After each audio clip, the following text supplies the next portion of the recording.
മമ്മൂട്ടിയുമായുള്ളത് ഒരു പ്രത്യേക ബന്ധമാണെന്ന് ബൈജു എഴുപുന്ന. ആദ്യമായി സംവിധാനം ചെയ്ത കൂടോത്രം എന്ന സിനിമയുമായി ബന്ധപ്പെട്ട വിശേഷങ്ങൾക്കൊപ്പം 36 വർഷത്തെ തന്റെ അഭിനയ ജീവിതത്തെക്കുറിച്ച് സമയം മലയാളത്തിന് നൽകിയ അഭിമുഖത്തിൽ സംസാരിക്കവെയാണ് മമ്മൂട്ടിയുമായുള്ള ബന്ധത്തെക്കുറിച്ച് നടനും പ്രൊഡ്യൂസറും തിയേറ്റർ ഉടമയുമൊക്കെയായ ബൈജു എഴുപുന്ന സംസാരിച്ചത്. 8ാം ക്ലാസ്സിൽ പഠിക്കുമ്പോഴാണ് എന്റെ അച്ഛൻ ഒരു തിയേറ്റർ തുടങ്ങിയത്. അന്നു മുതൽ ഞാൻ ആഗ്രഹിച്ചതാണ് സിനിമയും. എഴുപുന്നയിലെ ഞങ്ങളുടെ രേഖ തിയേറ്റർ അന്ന് ഉദ്ഘാടനം ചെയ്തത് വയലാർ രവിയാണ്. അപ്പന് കുറച്ച് രാഷ്ട്രീയമൊക്കെയുണ്ട്. രാജൻ പി ദേവ് ഞങ്ങളുടെ ബന്ധുവാണ്. അദ്ദേഹം വഴി മമ്മൂക്കയെ കൊണ്ട് ഉദ്ഘാടനം ചെയ്യിപ്പിക്കാനായിരുന്നു അപ്പൻ ആഗ്രഹിച്ചിരുന്നത്. പക്ഷേ അന്നത് നടന്നില്ല. എന്നാൽ അന്നു മുതലേ മമ്മൂട്ടി എന്ന പേര് എന്റെ മനസ്സിൽ ഉറച്ചിരുന്നു.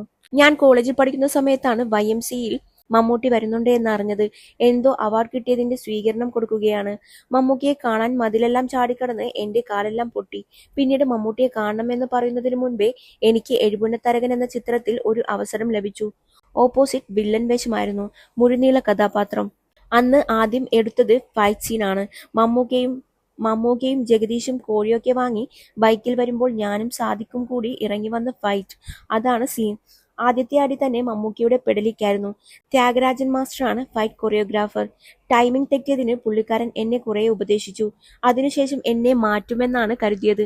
പക്ഷേ അതുണ്ടായില്ല. അവിടെ തുടങ്ങിയതാണ് മമ്മൂക്കയുമായുള്ള ബന്ധം. എപ്പോഴും കാണുന്നില്ല എങ്കിലും കൂടെ നടക്കുന്നില്ല എങ്കിലും മമ്മൂക്കയുമായുള്ള ബന്ധം അത്ര അടുപ്പമുള്ളതാണ്. കോവിഡിന്റെ സമയത്ത് മീൻ വാങ്ങിയിട്ട് കാണാൻ പോകും. ആരും പുറത്തിറങ്ങാത്ത സമയമാണ്. എന്നെ ഒരുപാട് വഴക്കു പറഞ്ഞു. നീയായതുകൊണ്ടാണ് ഞാൻ ഇവിടെ വന്നിരിക്കുന്നത് എന്നൊക്കെ പറയും. അങ്ങനെ കുറെ അനുഭവങ്ങൾ ഉണ്ടായിട്ടുണ്ട്. ദുബായിലും അബുദാബിയിലും എല്ലാം എന്നെ കൂടെ കൊണ്ടു നടന്നു. DQ താമസിക്കുന്ന ഇടത്തൊക്കെ കൊണ്ടുപോയി. എന്റെ മകളുടെ കല്യാണത്തിന് മമ്മൂക്കയ്ക്കും ഒട്ടും വരാൻ പറ്റാത്ത സാഹചര്യമായിരുന്നു. ക്ലൈമാക്സ് ഷൂട്ട് എന്തോ നടക്കുകയാണ്. എന്നിട്ടും അദ്ദേഹം വന്നു. ബൈജു എഴുപുന്ന പറയുന്നു.